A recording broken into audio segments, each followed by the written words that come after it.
All right, good afternoon, everyone. Thank you for joining us. My name is Charlotte Chedeville. I'm the Senior Project and Program Manager at CIPD in the Middle East. And today I'm joined by an old friend and a serial entrepreneur, Helen McGuire, who's joining us from Singapore. Hi, Helen. Hi, Charlotte. Hi, everybody. Thanks so much for having me on the session. Thank you for joining. So before we get started, just a few housekeeping remarks. We'll keep these, so this will be a Q&A between myself and Helen. We'll try and tackle most of the questions that you've submitted, you and everyone who registered submitted beforehand. All right, so our first webinar of 2021 wanted to focus on diversity and inclusion, which has been an important topic rising on the agenda of every organization over the past few years and which has received a lot of press in recent months. The figures have been quite staggering for minority employees. We've seen concerns around mental health, but also around inclusion more specifically. And now that the world is working flexibly and remotely, and we'll get to that in a bit, we will explore the opportunities that this presents for diversity and inclusion. So Helen is an award-winning entrepreneur in the diversity space. She's the CEO and co-founder of Diversely, a Singapore-based end-to-end hiring platform that uses tech to reduce bias in the hiring process for businesses. Before that, you might know her as the founder and CEO of Hopscotch, which was a women's career platform which she had founded out of Dubai for the Middle East community, which she had started in 2016 and grew to a worldwide community of over 80,000 members working with businesses like Facebook, MasterCard, Nestle, and expanding to Singapore in 2018. Her current company, Diversely, was set out with a vision to reduce workplace bias for all those from underrepresented groups, so not just women, although that might be one area that we'll focus on today, by creating a scalable global solution through the use of AI-driven tech. And I don't know much about this topic, but we will explore it with Helen. Helen, do you want to tell us a little bit more about what you do now and explain Diversely better than I have just yet? I think you explained that really well. Thank you so much, Charlotte. Yeah, sure. So as Charlotte correctly said, this has been something of a journey for me into the diversity space. I fell into it almost accidentally, I would say, back in 2014, 2015, when Charlotte and I first met, specifically around the issues that women were having, professional women, in the Middle East. I had my first baby around that time and found the situation incredibly frustrating for women, not actually for myself personally at that point, but certainly for other women I was meeting at the time, whether through colleagues, through baby groups, through different interest groups that I was a part of, who'd either had babies or perhaps traveled to the Middle East with their partners and had either completely fallen off the career ladder or were certainly finding it very difficult to progress. And as we all know, many of these women had and have incredibly impressive career backgrounds in their own industries, and yet there was a very little opportunity for them. There was very little out of the box thinking, should we say, in terms of workplace flexibility in order to be able to welcome them back into the workforce. And, you know, they were essentially lost, you know, in the desert of the Middle East, let's say. Hopscotch, my company at that point, was set up to try to solve that problem.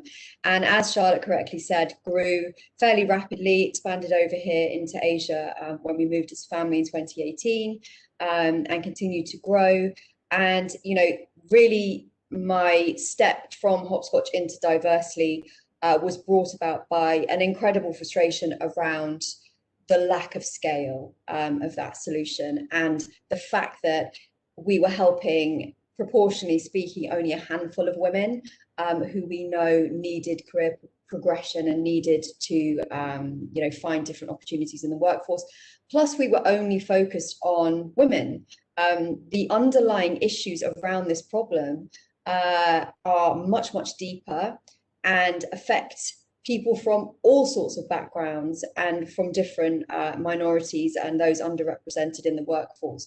So that's really where Diversely came about. That in itself has been, you know, an incredible journey over the last 12 months or so, which I'm sure we'll dig into a little bit more. But yeah, the issue with the solution with diversity is really to get to the roots of that problem. So to really dig into what is actually going on and why these people are not even getting through to interview, let's say, and are not even getting to the point where they're being recognised by potential employers. And that's really what diversity does with its bias-free tools and approach.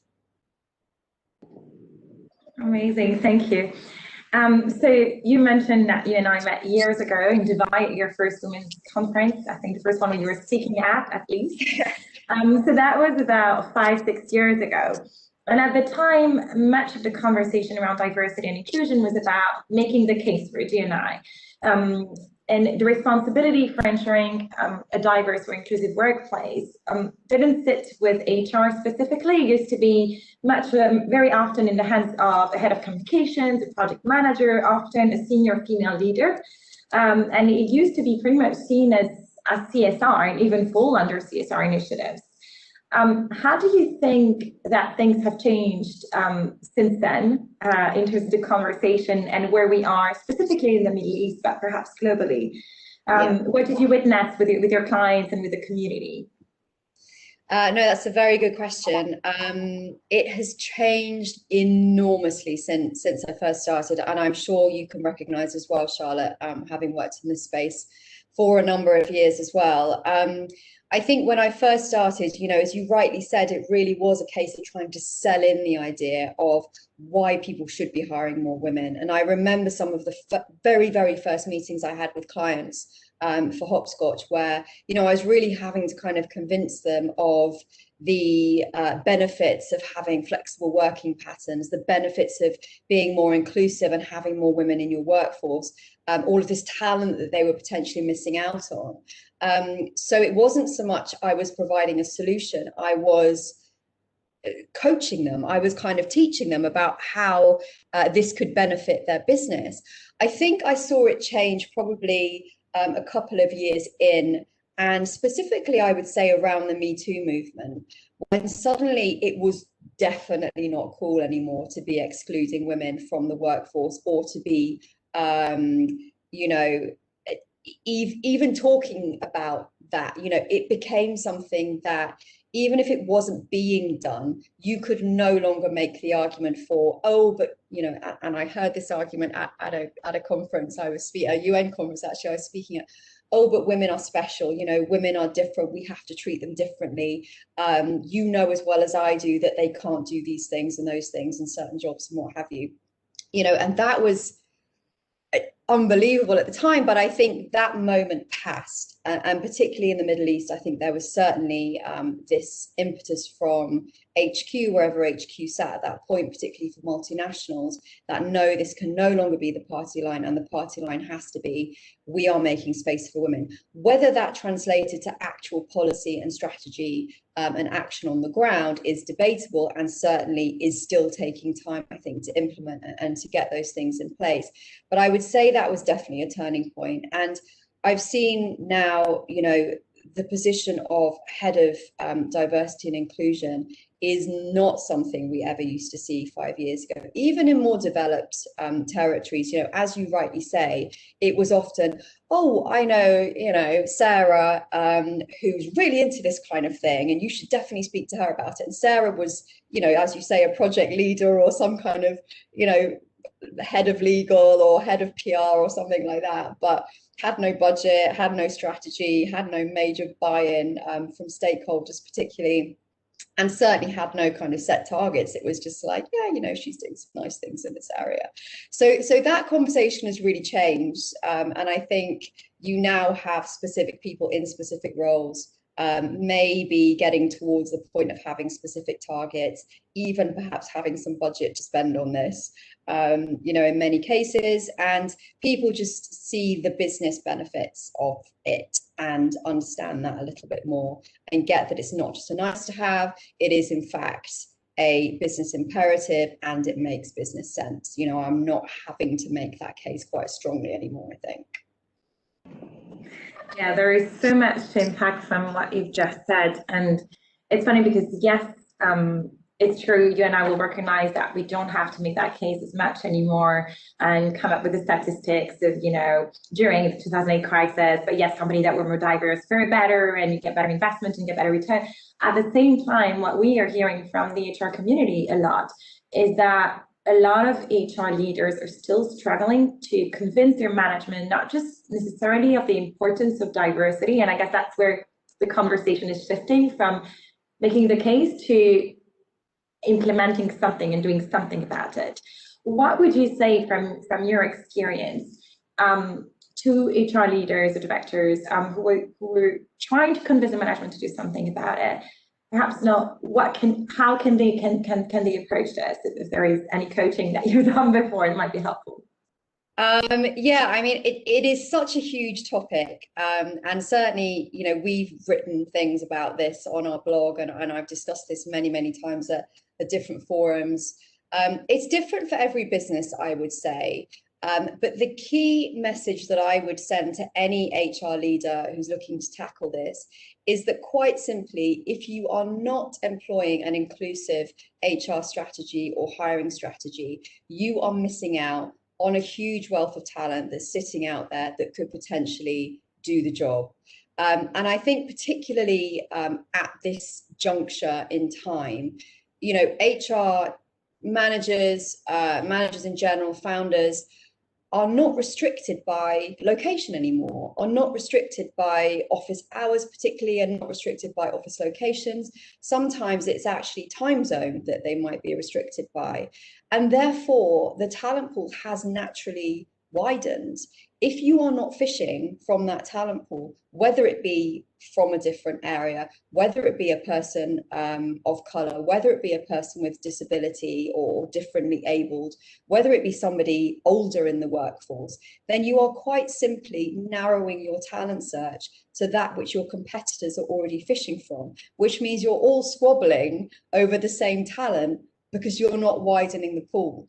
And I think, you know, one of the ways, easy ways to do that is to simply try to reduce bias in that process so that you are becoming more inclusive in your outlook.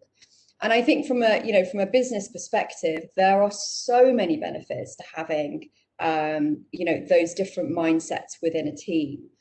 One that's extremely clear, aside from the fact that much of it is now kind of mandated from HQ, let's say, and probably spoken about with clients, is if you're creating a product, and this is something actually that Sheryl Sandberg talks about quite a lot, if you're creating a product that's for consumers and your team does not reflect the share of that consumer voice, let's say, then how on earth are you going to be able to create the right product that lands well with that consumer, and B, market that product? So if your teams are not from that background and don't understand the way normal people out there think, then you're really missing a trick. And I think that's just one very small aspect there.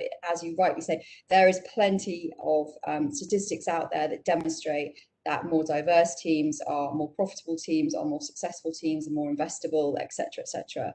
And look, you know, Google is your best friend where that's concerned. But I think, you know, there are some definite, obvious, easy ways to get that across.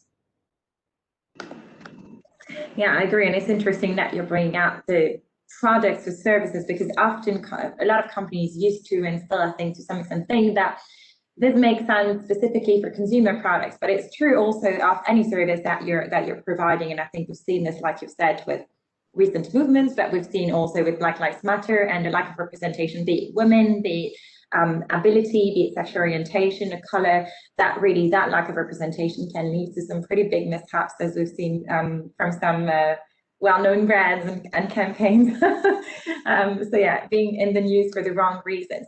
You've talked a lot about bias, which I know is what we promised everybody that we would talk about today, and that's what Diversely tackle and addresses.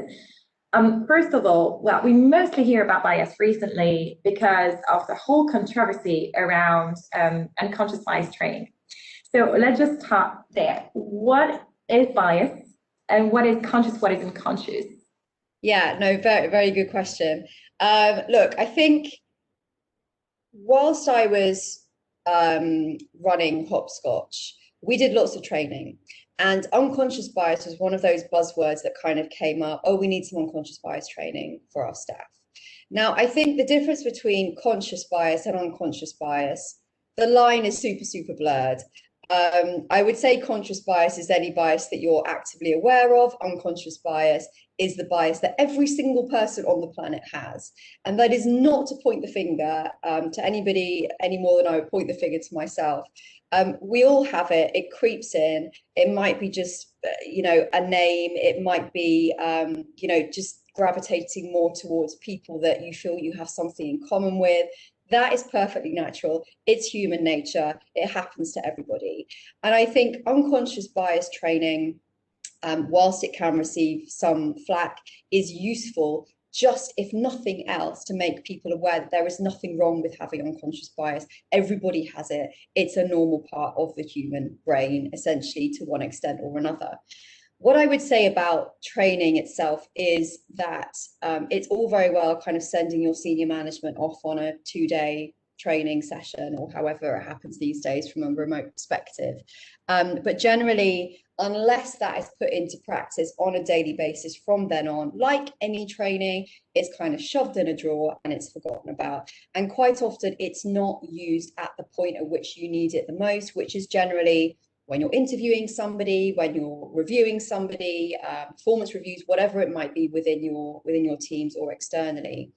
You know, one of the ways, for example, that we're getting around this with Diversely is we work with an international training company called PCA, and I've been working with them for years. They're top of the tree where diversity and inclusion is concerned around leadership. And they're creating bite-sized learning for us within the platform that pops up as and when you're using the platform at the point at which you need it, you know, 2-3-minute videos as reminders. And I think it's that kind of approach and that desire and that will to keep learning and to keep tapping into that and to keep trying to improve your unconscious bias, if you like, that will move things forward. And I think it's an awareness piece, but you have to really put it into practice as well.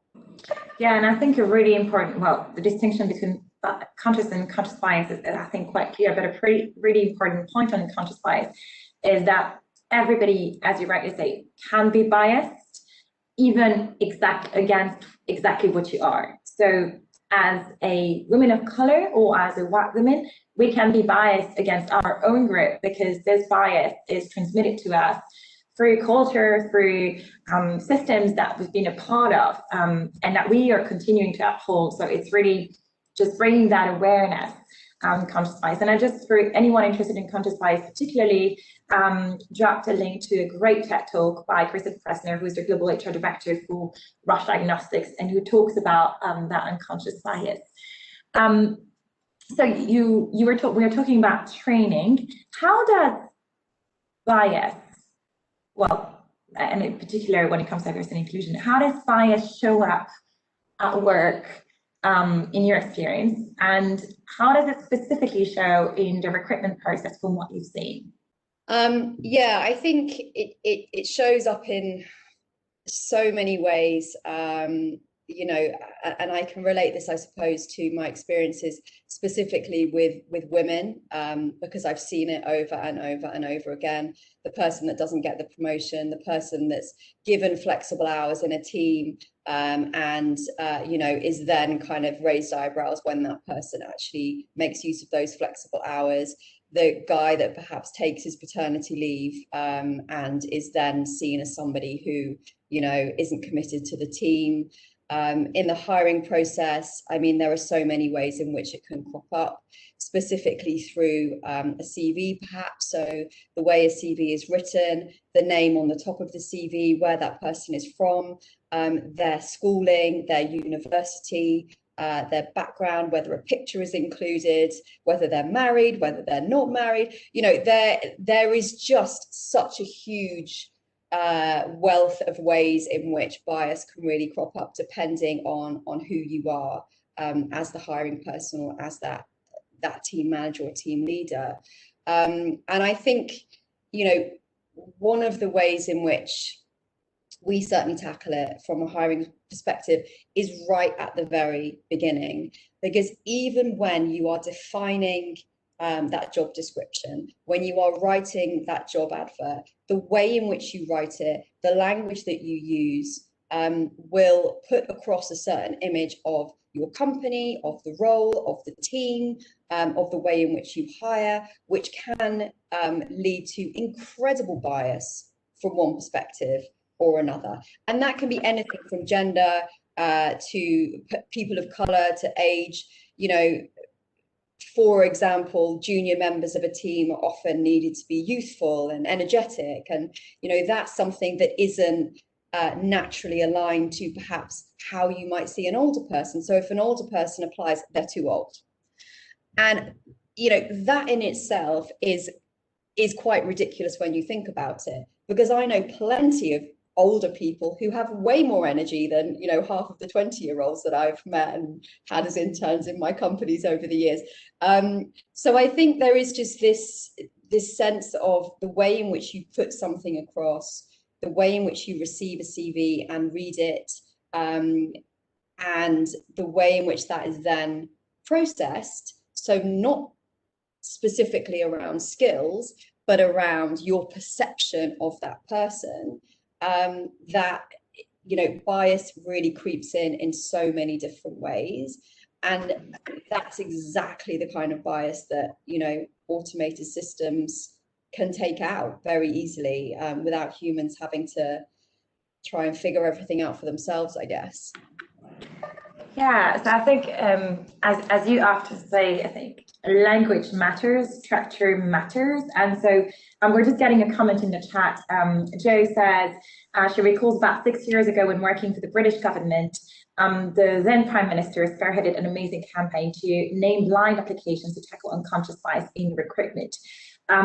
And that's, so blind applications is one part to tackle part of the problem. But I guess what you're saying is it's not even at the application stage necessarily, just the way in which you have written your job advert can already deter some people from applying. And I think you gave a great example, right? Some 60 plus, 70 plus, doesn't matter, in much older person who who might have so much energy, but might not want to apply to job description that calls out for a youthful, energetic person, even if they feel they are so. And so it's really between our own perception of ourselves and how we put those words across. A great example of this is a study which you shared recently, which was published a couple of days ago, which showed that when, I'll pop the link in the chat, when job seekers are presented with a gender inclusive advert, women's interest increased by over 200%, with 60% saying that this was because of the way the ad was written. And as a particular example, this site, I think it was 1 in 5 women that said they would never consider working for in the engineering field. More than half of them were interested after the word engineer was removed. So engineer is not necessarily a biased word, but again, it goes back to self-perception and perhaps not feeling that you might fit a role because of all the unconscious bias that the applicant might have of that field, as say it being a male-dominated field or whatever. So I thought that was a really, really good example there. Now, you talked about tech as being a tool that removes bias. And we've heard, so I think it was a couple of years ago when these tools started coming up, we've heard of some large tech companies using tech to remove bias. And studies coming out shortly thereafter showing that, in fact, the AI machine had picked up on human bias and reinforced the bias that was already existing instead of removing it. So do we trust tech when it comes to this? Can we teach it to be reliable? And how can we really make this a tool that's useful? Yeah, absolutely. And I know exactly the example that you're talking about there. It's the Amazon example, right? Where yeah, they said, hey, look, you know, we want to attract more women. But what they fed their AI was all of the applications from the last 10 years, 80% of which, let's say, had been from men. So it just reinforced the male aspects of those applicants, thought that's what Amazon wanted, and therefore went out and found more men. Yeah, no, that's a very well-known example in the AI world. And as Charlotte and I have spoken about this before, so my background is very much from a D&I perspective, but more specifically, my background is in comms. I was at the BBC for 10 years and have worked in PR and advertising globally and so on. My co-founder, thankfully, has a much more tech background than I do. So this is really her, her world, let's say. And I think when I first came up with the idea for a job description analyzer, which is essentially the tool that takes out the biased language in job adverts and replaces it with more appropriate language, depending on who you want to attract. That's something that we looked at quite closely. And the way that AI works is whatever you feed into the machine, you get out. So it's a bit like a child. If you tell a child really bad things its entire childhood, then you're going to probably end up with a pretty rubbish adult. If you feed in bad information to an AI, you're going to get a product that doesn't work. And this is why, for example, we've partnered with the University of Nottingham, who have 2.5 years worth of data around biased language in job adverts and job descriptions. And that data is being fed in very, very carefully to our job description analyzer, so that we are looking not just at language from a gender perspective, but also from a seniority perspective, from a structure perspective as well. So understanding how the job advert is written and how that translates for applicants.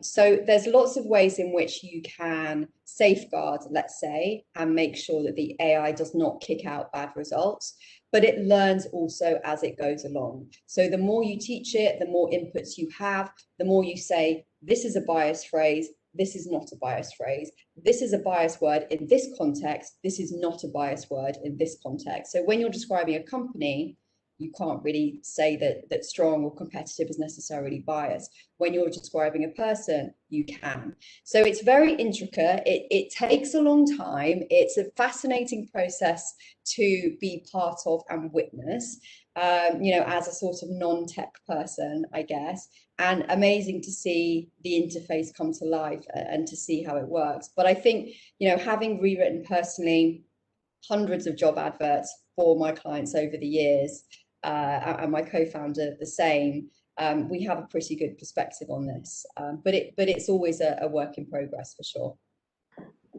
Great. Thank you for this, and I think it was important to address it up front as we talk about tech, even though I know it's not your necessarily field. So we're getting a question, which is something I wanted to address a little later on, but we can always shift things around.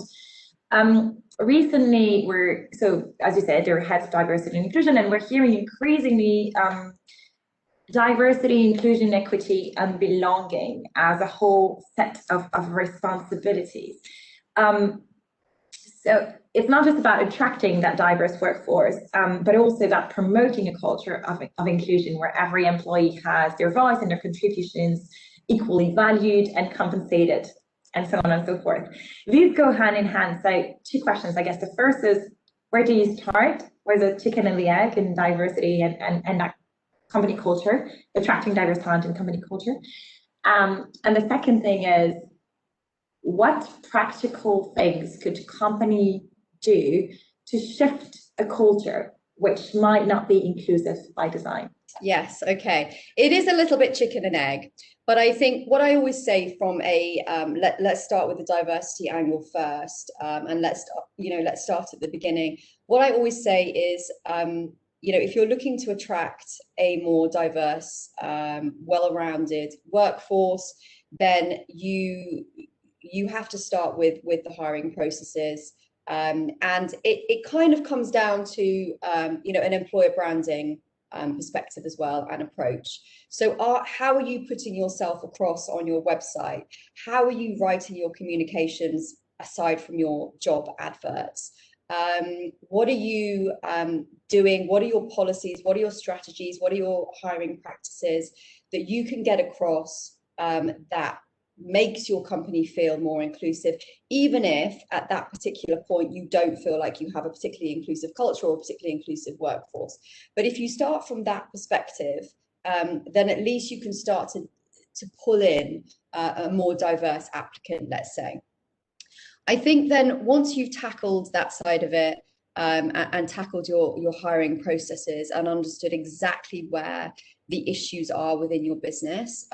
So we have a diversity score and report that lets you feed in quantitative data that anybody in your business can feed in. It is 10 simple questions, takes 5 minutes, and generates a report that shows you exactly where you're lacking, benchmarked, in certain areas of diversity. So it might be gender, it might be people of color, it might be age, whatever. It gives you a percentage breakdown of that so that you can specifically see, okay, this is where I need to focus. These are the people that I need to hire. This is where I need to address the situation. Once you understand that and you have that kind of data, and you can then start to track it and put some targets in place, tackling your culture internally from an inclusion and a belonging perspective, you know, is something that really needs to come from the top down. So there is no point in trying to put practices in place if your senior management are not following those practices. And, you know, I will give you a personal example of this. When I asked for more flexible work, when I had my second baby, I think, I was told, yes, you can do 4 days a week, but don't tell anybody else in the office. Which is not extremely useful when on a Friday I'm suddenly not in the office and everyone's going, well, where's Helen? Why is she, you know, not doing her job? So these things have to come in as specific practices. They have to be kind of signed off throughout the organization. They have to be, I guess, kind of, there has to be a leadership way of putting this across within your business so that everybody can see that what the senior management is doing, it is fine. So whether that's a cultural practice of working from home more, whether it's taking paternity leave, whether it's you know, being more inclusive in the workplace itself, and specific practices around that, I think that has to be in place, number one. Number two, belonging comes from inclusion. And if your staff and your employees and your teams don't feel like their voices are being heard, then really there can be no sense of belonging. And I think there are various kind of bigger ways of doing this, which include obviously reviews, 360 reviews, town halls, ways in which you can communicate up, down and across, ways in which you can put ideas forward. I know, you know, businesses, for example, startups that we work with, who have weekly sessions where anybody can put an idea in and they can then work on it, even if it's not in their specific sector, so that everybody is kind of working together from different perspectives. I think outside of that, there are so many kind of tools now from a remote working perspective that help teams work together better. So one of our clients has a laptop on the whole time with Zoom on, so that any remote workers can at any point kind of check in and see what's happening in the office and have a conversation with somebody. They use apps like quizzes to put some fun into their weekly meetings. They have weekly, a day a week where everyone brings in a dish from home that, you know, they grew up with, to foster an understanding of background and culture. They give their staff days off for all religious holidays, not just the usual kind of Christmas or Eid, but Hanukkah and Deepavali and, you know, whatever is relevant for their team. And I think all of these types of, let's say, kind of on-ground approaches to inclusion and belonging just help to foster a sense of community and help to foster a sense of connectivity and communication. And that's really for individual team leaders and individual management to put in place. But I do think it has to be, you know, seen at the top first and kind of filters down. Thank you so much to take away. Please, if anyone has missed anything that Helen has said or wants us to dig deeper, feel free to submit some questions. It's interesting that we keep going back to the top-down approach, because again, it's sometimes a chicken and the egg, and I don't know that anybody has a solution, but it does feel as though with inclusion, it often comes down to whether the leadership is good or, good and on the right side or not.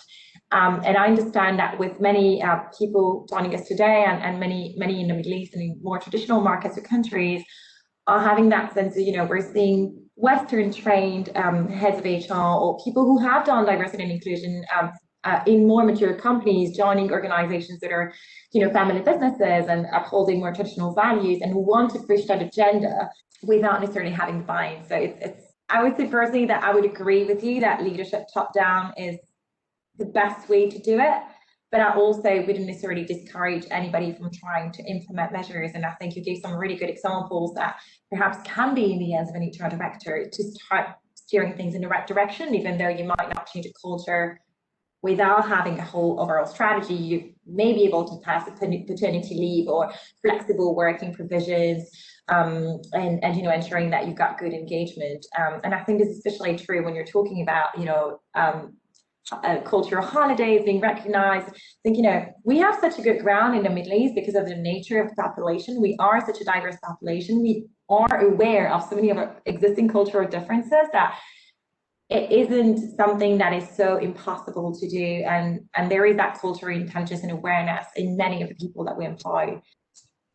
So someone is going back to, I guess, buy-in or making the case for diversity and inclusion. So Marta is saying how to approach the issue of the lack of diversity and inclusion in the workplace, where the only thing that I guess, please tell me if I'm misunderstanding the question, but where the only thing that management cares about is to look good on the outside and to have good figures. I guess we've always seen that kind.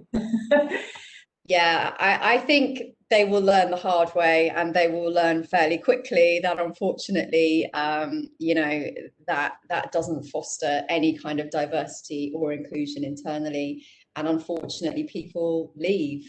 And I think, that's one of the things that good management strategy, good inclusion strategy, good hiring strategy eventually manifests.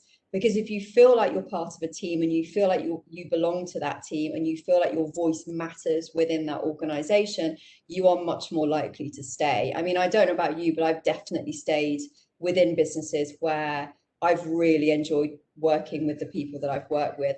And that has always been the issue when I've left. It's kind of, oh, I'm really going to miss, working with such and such, or I'm really going to miss this day-to-day thing that I have with whoever.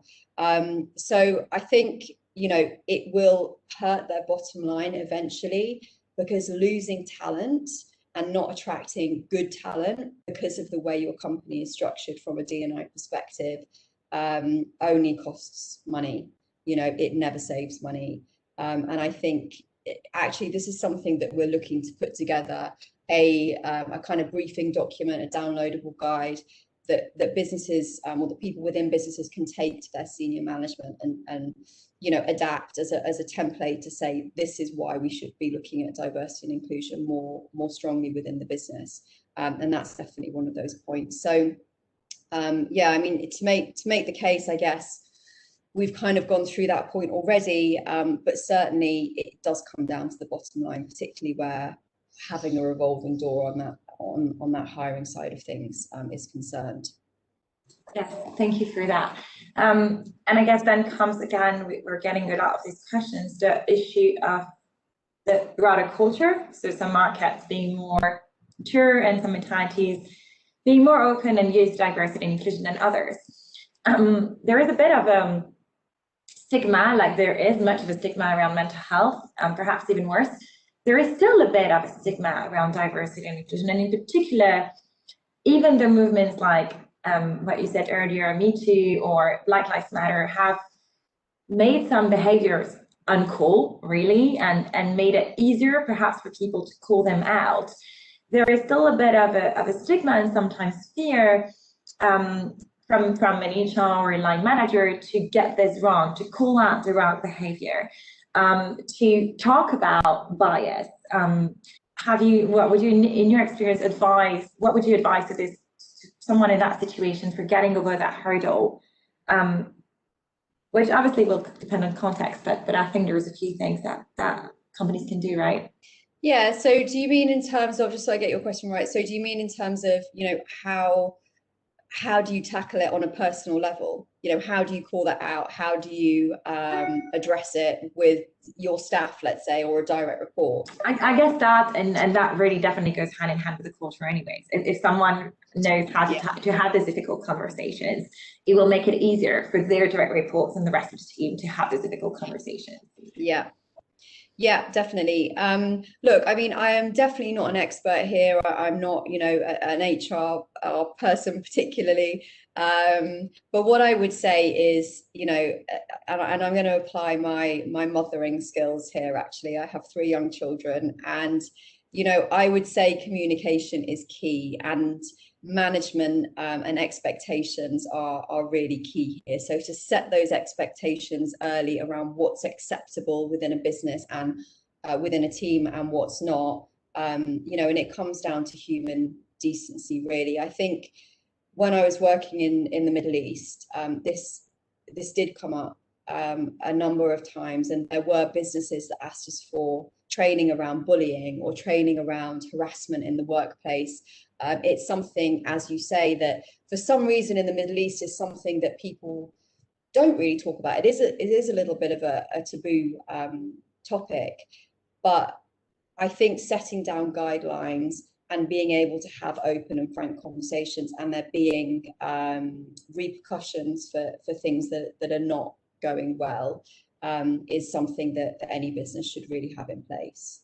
Thank you. I think that's really helpful. So you've shared a couple things that were that I think really anybody can apply. So first you said, and tell me if I get something wrong, identify the problem where you're lacking in diversity and inclusion, whether it's in your recruitment or in your culture or in your engagement process.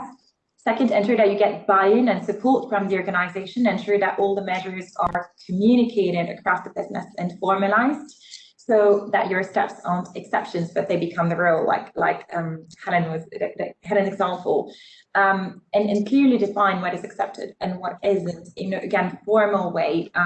In the UAE, the law has now made, for example, has now made bullying a crime. For example, you can fine for discrimination. In the case of women and religions, only so far, but hopefully will expand.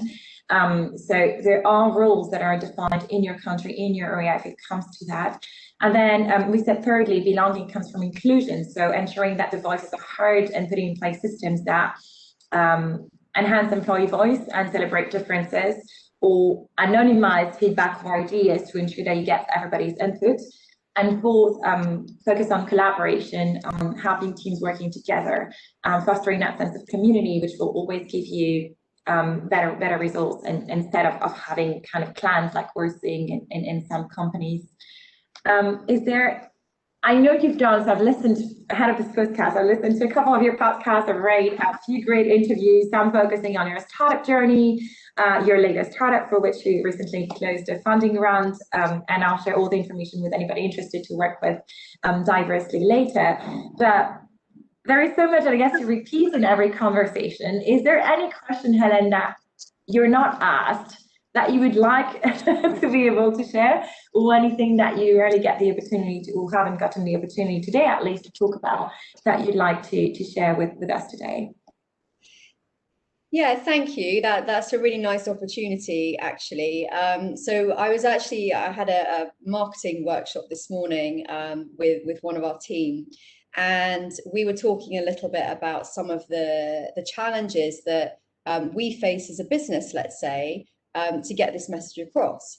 Because I come at it from a completely passion-driven perspective, but of course I can also see the definite business imperatives and the need out there for businesses for specific tools that help them with these problems. And I think one of the misconceptions that we deal with is that diversity and inclusion is an added extra burden on top of everybody's roles. It is something that is just kind of annoying. It takes time, it takes extra money, it takes a different way of thinking about things. You have to convince people of stuff. Who really has time for this on a daily basis when they've already got their plates full with whatever their current role is? And I think for us, what we want to get across is that this approach should be part of your process. It should be embedded into your processes. Why? Because it simply means that you are more likely to attract better talent. You are more likely to attract better talent from a diverse talent pool that not only brings, you know, excellent skills within your organization, but also helps you improve your business approaches, helps you improve your bottom line, helps you improve your products, your client services, whatever it might be. So this is why we've built Diversely. We've built Diversely as a set of tools that helps businesses to improve their processes, to find better people, and to improve the world, really, from a diversity perspective, but almost as a kind of symptom of that, as opposed to the original, you know, drive behind it. So if I can get that across to, you know, HR managers, business leaders, company founders, whoever it might be, that this is something that will simply improve your business and should not be an added extra burden on top of everything else, then I think, you know, we've managed to move the needle a little bit. Thank you, and we could have a whole different conversation on measuring the return of diversity. That's a tricky one. That's often a question that we get. So, question for another day, but we'll make sure to share resources for anybody who's interested in that. There are ways to calculate ROI, however, it can be a deterrent if you are in a rush to calculate ROI over a short term and don't look at it holistically on the long term and the impact that it has on your culture, on your employer brand, and so many intangible benefits. So make sure that you're using the right companies or consultancies or whomever you're surrounding yourself with, because that can actually play against you if you're trying to get this as an extra argument to convince senior leadership. It may not really be good. Great. Well, thank you so much, Helen, for joining us today. It's really been, it has been a long time since we hadn't done a conference session, so well, that's the closest we can get to in normal times and considering where you're at right now. Helen is the founder and CEO of Diversely, which is now live. Oh, well, no, will go live, I heard, in Q2 this year, so that's good enough. Yeah. So our trials are open, so you can actually test all of our all of our tools right now at a discounted rate. So you can go to the website diversely.io, click start now or trial now, and submit your information, and we will be in touch with all the details. Excellent. Thank you so much for everyone. Will share the recording of this session with you a bit later, and the contact details and website of Helen in case you would like to get in touch. Don't worry, I won't share your WhatsApp number. Thank you so much, Helen, for today. Thanks everyone so much for joining. Have a lovely afternoon. Thank you for joining us. Bye. Take care. Bye-bye.